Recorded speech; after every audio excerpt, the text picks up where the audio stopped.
こんにちは、正臣です。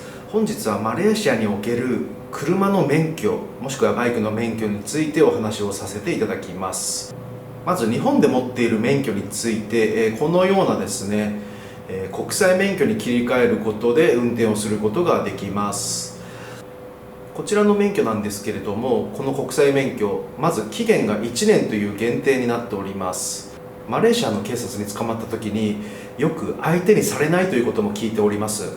後の方法としては、こちらの教習所で免許を取得するという形、もしくはマレーシアの免許に切り替えるという日本の免許からマレーシアの免許に切り替えるという形になると思います。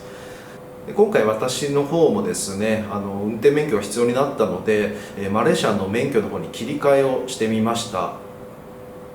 でこれがね、意外にも面倒くさくてですね、調べてみたもののあまり情報がなくて、結構苦労したので、それを共有したいと思います。今回はこのようなもので一覧を用意してみました。見えるかな。まずはじめに用意するものはマレーシア大使館で発行の印がついた翻訳証明書になります。こちらがですね、日にちがかかるので、まずはじめに用意するべきでしょう。まず翻訳証明書を用意するために必要なものを書かせていただきます。大使館のホームページより予約をしていただきます。その時に予約番号というのが発行されますので、そちらを覚えておきましょう。その予約番号を受付で記入する必要があります。こちら時間内に行きませんとまず対応してくれなくなるので、必ず時間厳守で行きましょう。なおかつですね、大使館内はスマートフォンも持ち込めないです。そのため撮影はしておりません。はい、まずですね、大使館に入る前に荷物検査、そしてスマートフォンを預けなければなりません。スマートフォンの中にですね、情報が入っていて、その情報を覚えていないと、一度出てスマートフォンを見て記入して再度また入り直すという形になります。私もこれ2回入り直しています。ですので、必要なものは覚えていきましょう。そこ注意点ですね。はい、持っていくものとしましては、大使館用の申請書です。今回については、翻訳証明書になりますね。はい、次に用意するものがパスポート。こちらはコピーも必要です。顔写真のページ、日本の免許の原本とコピー。免許については裏面もコピーしてください。忘れずにしましょう。必要書類に記入をして提出をします。今回は提出のみになるので、受け取りにはまた日にちを置いていくことになります。つまり大使館には2回少なくても行くことになります。提出が終わると次回の予約日を設定されます。都合のいい日を設定しましょう。この時はまだお金は払いません。翻訳証明を受け取る際に必要なもの、つまり2回目の訪問時に必要なものは、前回いただいた予約表、そしてお金になります。翻訳証明に関しては80リンギとなっております。こちらはカードには対応してないので現金で払う必要があります。そして時間厳守です。翻訳証明が出来上がったら、すべての書類を用意することができるようになります。それでは上から見ていきましょう。まずパスポートです。パスポートは原本とコピー。こちら顔写真のページですね、コピーは。続いてビザになります。ビザのページとコピーです。そして日本の運転免許証。こちらは原本とコピーを持っていきます。コピーに関しては大使館同様に裏面もする必要があります。続いて会社発行のオファーレターですね。会社に在籍していることが分かるもの。こちらはビザの種類によるので、そのビザに合ったものを用意することになります。私の場合は会社発行のオファーレターです。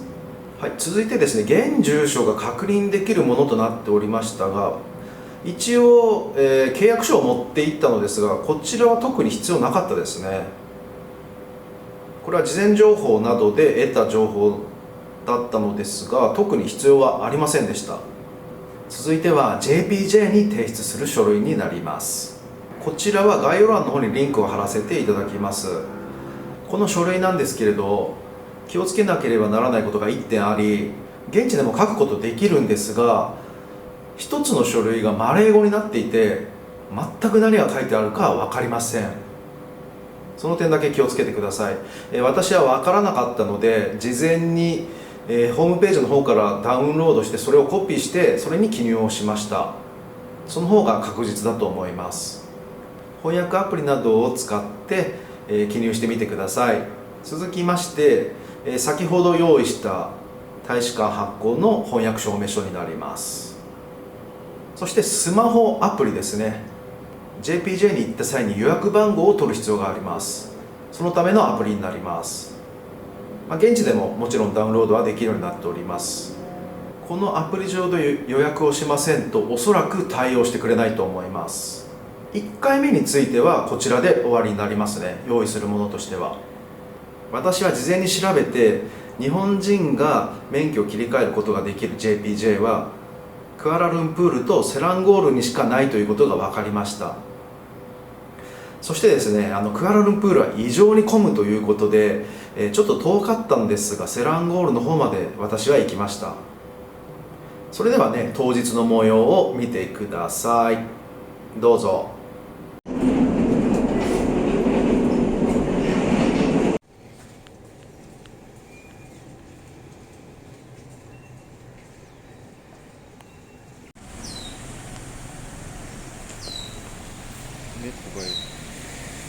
ただいま最寄りの駅に着きました。これから、JPJ チャレンジをしてみます。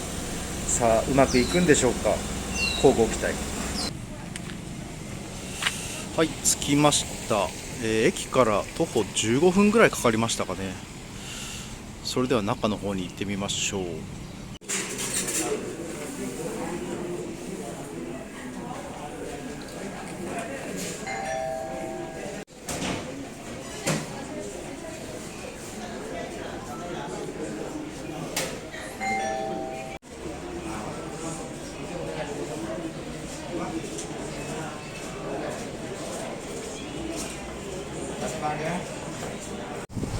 はい、無事終わりましたと言っても大体1時間ぐらい、待たされたというか待ち時間がありましたね。特にね、なんか予約の必要はなかったみたいで問題はなかったです。で、1時間ぐらい待って受付をしてから1時間ぐらい待って、正式な書類を受け取ってくれたということになります。で、無事に終わって一応1ヶ月待てということだったんですが、おそらくここから待たされると思うので、どのくらい待たされるか、検証してみたいと思います。それではまた。なんかお店が出てるんで代わりに寄ってみましょう。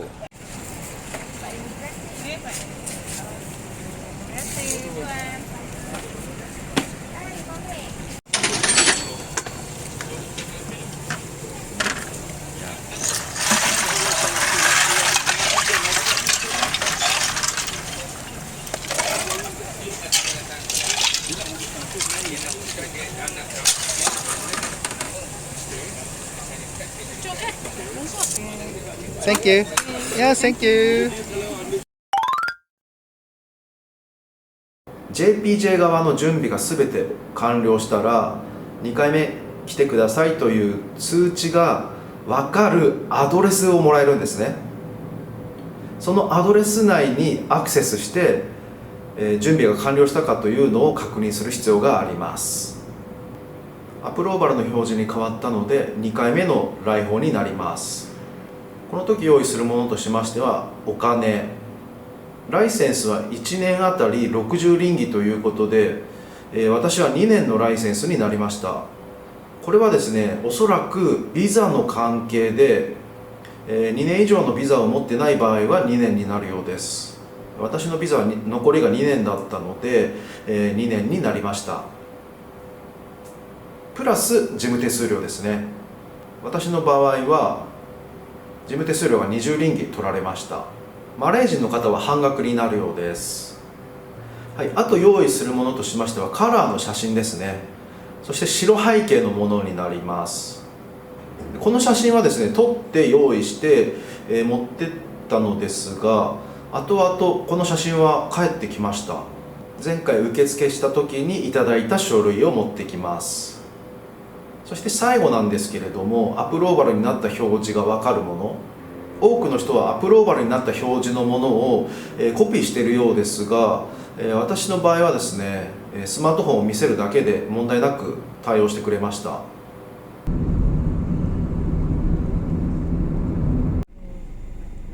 グラブの人がですね、ガソリンを入れに行きました。こちらガソリンスタンドです。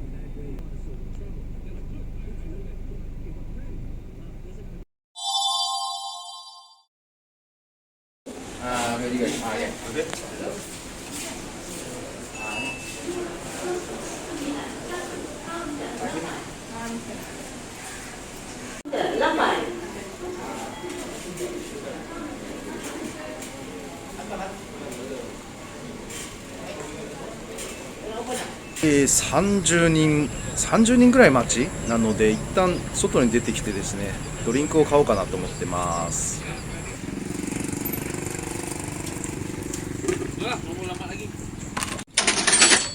ココナッツジュースを買いました。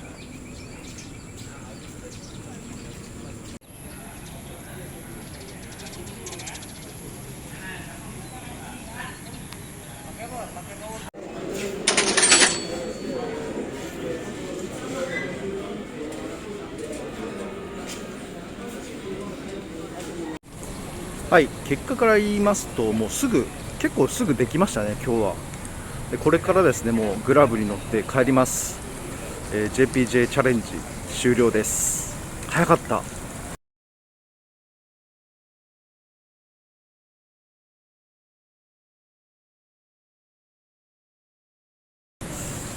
私は1ヶ月ぐらいですかね、1ヶ月ぐらいで、できる